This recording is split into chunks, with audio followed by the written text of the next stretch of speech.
श्री स्वामी समर्थ. आपल्या पतीला उत्तम आरोग्य, दीर्घायुष्य लाभावे आणि जन्मोजन्मी हाच पती मिळावा यासाठी प्रत्येक सुवासिनी महिला अत्यंत श्रद्धेने आणि उत्साहाने हा वटपौर्णिमेचा सण साजरा करतात. ज्येष्ठ महिन्यातील पौर्णिमेला साजरा होणाऱ्या सणाचे आपल्या संस्कृतीत खूप मोठे महत्त्व आहे. पौराणिक कथेनुसार याच दिवशी सती सावित्रीने आपल्या बुद्धीच्या आणि पतिव्रता धर्माच्या बळावर यमराजाकडून पती सत्यवानाचे प्राण परत मिळवले होते. म्हणूनच या दिवशी वडाच्या झाडाची पूजा करण्याची प्रथा आहे. पण यंदा 2026मध्ये वटपौर्णिमा नेमकी कधी आहे? पूजेचे पंचांगानुसार सर्वात शुभ मुहूर्त कोणते आहे आणि पूजेच्या वेळेस कोणत्या चुका टाळायच्या आहे, त्याचप्रमाणे राहू काळाची वेळ कोणती असेल, याबद्दल सविस्तर माहिती आपण या व्हिडिओमध्ये पाहणार आहोत. तर हा व्हिडिओ शेवटपर्यंत पहा. यंदा वटपौर्णिमा म्हणजेच ज्येष्ठ पौर्णिमा प्रारंभ होणार आहे रविवारी 28 जून रोजी पहाटे 3:06 आणि पौर्णिमा समाप्त होणार आहे 30 जून रोजी पहाटे 5:26. उदय तिथीनुसार 29 जून रोजी संपूर्ण दिवसभर पौर्णिमा असणार आहे. उदय तिथीनुसार 29 जून रोजीच हा सण आपल्याला साजरा करायचा आहे. सर्व महिलांनी या दिवशी लवकर उठायचं आहे. वडाच्या झाडाची पूजा करण्याअगोदर काही महिला काय करतात, सकाळी लवकर उठतात आणि घाई करून वडाच्या झाडाची पूजा करून येत असतात. तर असे आपल्याला करायचे नाही. महिलांनी सर्व काही नीट व्यवस्थित करायचे आहे. आपल्याला या दिवशी लवकर उठायचं आहे.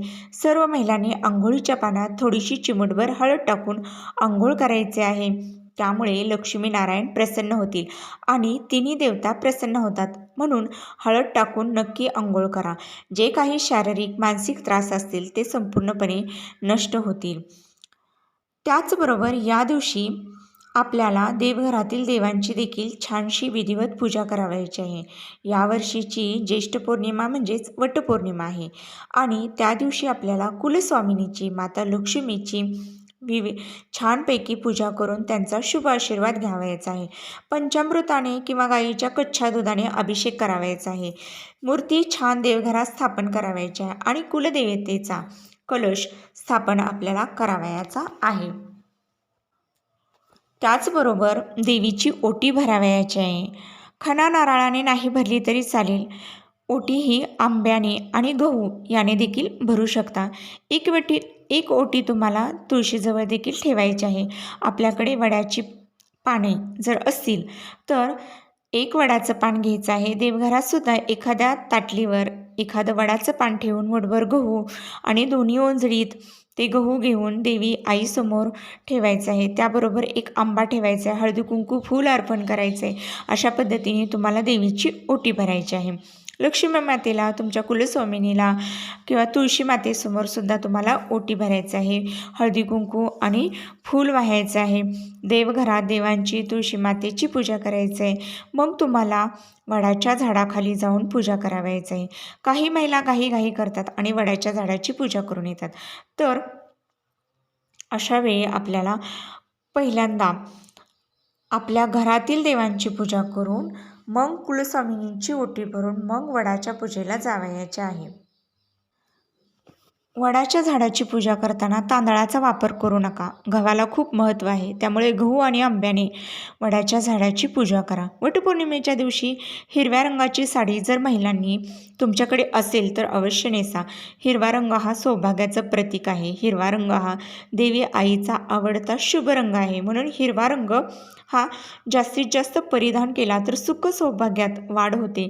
त्याचबरोबर तुमच्याकडे लाल रंगाची साडी असेल, पिवळ्या रंगाची साडी असेल तर देखील हळदी कुंकवाचा हा शुभ रंग आहे. प्रत्येक लक्ष्मी, श्री हरी, विष्णू आपले गणपती बाप्पा यांचा प्रिय रंग देखील आहे. म्हणून हे सुद्धा तुम्ही रंग परिधान करू शकता. त्याचबरोबर केशरी रंग देखील उगवत्या सूर्याचा रंग आहे. हा रंग तेजस्वी रंग म्हणून ओळखला जातो. ऑरेंज कलरची साडी असेल ते देखील तुम्ही परिधान करू शकता. गुलाबी, जांभळ्या रंगाची साडी असेल तुमच्याकडे ते देखील प्रेमाचं प्रतीक आहे. ते देखील तुम्ही परिधान करू शकता. आता हिरवा रंग, लाल, पिवळा, ऑरेंज, गुलाबी, जांभळा हे रंग तुम्ही आनंदाने परिधान करू शकता.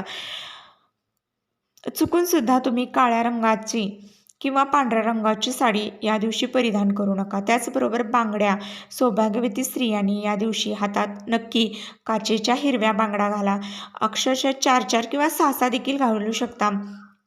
4 दिवसात वगैरे वापरलेल्या असतील म्हणजे काचेच्या ज्या काही बांगड्या असतात त्या अशा बांगड्या तुम्ही वटपौर्णिमेच्या दिवशी घालू शकता.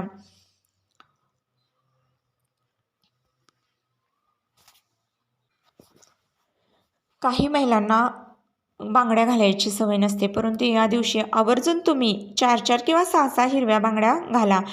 तसेच पूजेसाठी तुम्हाला पंचामृत घेऊन जायचं आहे. कच्च्या गाईचं दूध असेल तर अवश्य घेऊन जावा. विड्याचं साहित्य, पान, सुपारी, गूळ खोबऱ्याचा नैवेद्य, आंबा, गहू, फूल वगैरे तुम्हाला घेऊन जायचं आहे. एखादं ब्लाऊज पीस असेल तर ते देखील तुम्ही जाऊ शकता.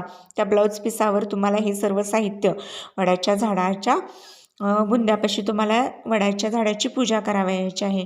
एखादा हार असेल तर ते देखील तुम्ही फुलांचा हार घालू शकता. तसेच वस्त्रमाळ करू शकता.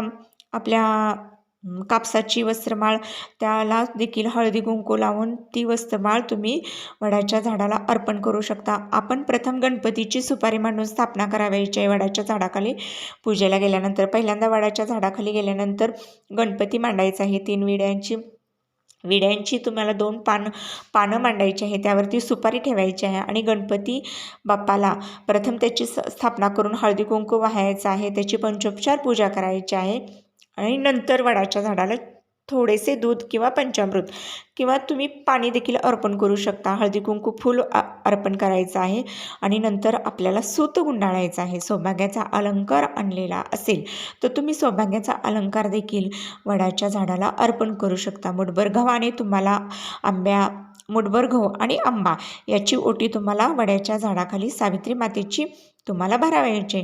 तुम्ही दरवर्षी जशी करता तशीच पंचोपचार पूजा करायची आहे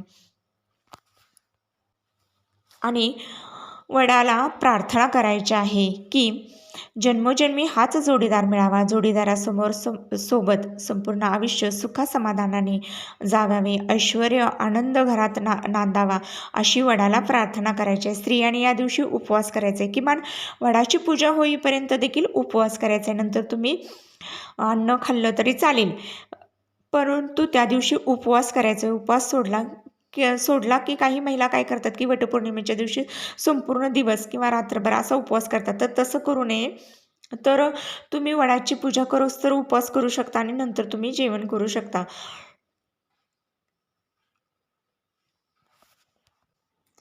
आता वट सावित्रीला कुणाला जर प्रॉब्लेम आला असेल तर त्यांनी आपल्या घरातच सावित्री मातेला प्रार्थना करायची. नमस्कार लांबूनच करावायचा आहे आणि आपल्या पतीसाठी, मुलाबाळांसाठी, मुलांच्या सुख ऐश्वर्यासाठी, उत्तम आरोग्यासाठी प्रार्थना करावायची आणि लांबूनच नमस्कार करावायचा आहे. गरोदर महिलांनी उपवास करायचा नाही. ज्या महिला गरोदर आहेत त्यांनी वडाची कोरडी पूजा करायची आहे. फक्त त्या वडाला प्रदक्षिणा गरोदर महिलांनी मारावयाच्या नाही. वडाची आपण पूजा केल्यानंतर त्या ठिकाणी सुवासिनी महिला देखील वडाची पूजा करायला येतच असतात. तर अशा वेळेस आपण तुमच्या ऐपतीनुसार 1, 2 किंवा 5 महिलांची गहू आणि आंब्याने ओटी भरायची आहे तुम्हाला. आणि जर आंबा नसेल तुम्हाला जे फळं उपलब्ध होतील, फणस वगैरे किंवा जे तुमच्या जवळ आहेत, 5 केळी असेल तर त्याची देखील तुम्ही ओटी भरू शकता. जर काही ठिकाणी महिलाच नसतील, पूजेला आपण गेलेलो आहे वडाच्या झाडाखाली आणि तिथं जर महिलाच नसतील तर त्या ठिकाणी आपण काय करायचं आहे, घरी येऊन आपल्या कुलदेवीची ओटी भरायची आहे. लक्ष्मी मातेची ओटी भरायची आहे. जर त्याचबरोबर तुम्हाला गोमाता दिसली वटपौर्णिमेच्या दिवशी तर तिला हळदी कुंकू लावा, नमस्कार करा, स्वतःच्या हाताने मुठभर गहू खाऊ घाला आणि एखादी चपाती ताजी घेऊन जा, तिला तूप गूळ लावून घेऊन जा आणि स्वतःच्या हाताने त्या गोमातेला तुम्ही चारू शकता. सुख सौभाग्यात इतकी वाढ होईल की तुमच्या पतिदेवांना प्रत्येक कामात यश मिळेल अशी ही सेवा आहे. प्रत्येक सवाष्णी स्त्रीने गोमातेला या दिवशी स्वतःच्या हाताने मुठभर गहू न विसरता नक्की खाऊ घाला, चारा खाऊ घाला, स्वतःच्या हाताने त्यांना खाऊ घाला, नमस्कार करा. सुख सौभाग्यात ऐश्वर्यात वाढ होईल, मुलांची प्रगती होईल आणि अशा पद्धतीने गोमाता ही तुम्हाला भरभरून आशीर्वाद देईल. लक्ष्मी माता प्रसन्न होईल आणि कुलस्वामिनींची कृपा आपल्यावर सदैव राहील. ज्येष्ठ पौर्णिमा असल्यामुळे या दिवशी नक्की गोमातेची सेवा करा. सर्व महिलांनी गोमातेची सेवा अवश्य करा. वटपौर्णिमेच्या दिवशी कोणत्या शुभ मुहूर्तावर वडाच्या झाडाची पूजा करावी? यंदा वटपौर्णिमा 29 जून रोजी साजरी केली जाणार आहे. या दिवशी सोमवार आहे. वटपौर्णिमा म्हणजे ज्येष्ठ पौर्णिमा आणि रविवारी 28 जून रोजी पहाटे 3:06 पौर्णिमा समाप्त होणार आहे. तर 30 जून रोजी पहाटे 5:26 उदय तिथीनुसार 29 जून रोजीच संपूर्ण दिवसभर पौर्णिमा असणार आहे. वटपौर्णिमेच्या दिवशी काही शुभ मुहूर्त आहेत की या दिवशी वडाच्या झाडाची पूजा करण्यासाठी सकाळची वेळ आपल्याला उत्तम आहे आणि सकाळच्या वेळेतच सर्वांनी वडाची पूजा करावी. पंचांगानुसार काही शुभ मुहूर्त दिलेले आहेत, जसे अमृत मुहूर्त की पहाटे 5:26 ते सकाळी 7:11 या दिवशी शुभ मुहूर्त आहे. त्यानंतर सकाळी 8:55 ते सकाळी 10:40 शुभ मुहूर्त आहे. आणि याच दिवशी अभिजित मुहूर्त सकाळी 11:25 ते दुपारी 12:20 असणार आहे. आता या वेळेमध्ये आपण वडाच्या झाडाची पूजा करू शकता. मात्र सकाळी 7:30 वाजल्यापासून ते 9 वाजेपर्यंत म्हणजेच या 1.5 तासाच्या दरम्यान राहुकाळ असल्यामुळे शक्यतो या काळात पूजा करणे टाळावे. सकाळी 7:30 ते 9 वाजेपर्यंत पूजा करणे टाळावे, कारण राहुकाळ आहे आणि राहुकाळ सोडून आपण पूर्ण दिवसभर अगदी 6:30 वाजेपर्यंत देखील आपण सकाळच्या 6 वाजून रात्रीच्या 6:30 वाजेपर्यंत तुम्ही पूजा करू शकता. फक्त तुम्ही राहुकाळ मानत असाल तर सकाळी 7:30 ते 9 या 1-1.5 तासाचा राहुकाळ असणार आहे. तर या काळात तुम्ही वडाच्या झाडाची पूजा करू नका. त्याचप्रमाणे संध्याकाळी दिवे लागणीच्या वेळेला कुठल्याही झाडाला हात लावला जात नाही आणि पूजा देखील करू नका. म्हणून 6:30 वाजेच्या आत आपल्याला वटपौर्णिमेच्या दिवशी वडाच्या झाडाची पूजा करावयाची आहे. तर आपण सगळ्यांनी वडाच्या झाडाची अत्यंत आनंदात पूजा करावी आणि वड सावित्रीला म्हणजेच सावित्री देवीला आपल्या पतीच्या दीर्घायुष्यासाठी प्रार्थना करायची आहे, सुखसमृद्धीसाठी प्रार्थना करायची आहे. आणि हा व्हिडिओ जर तुम्हाला आवडला तर नक्कीच शेअर करा. श्री स्वामी समर्थ. जय जय स्वामी समर्थ.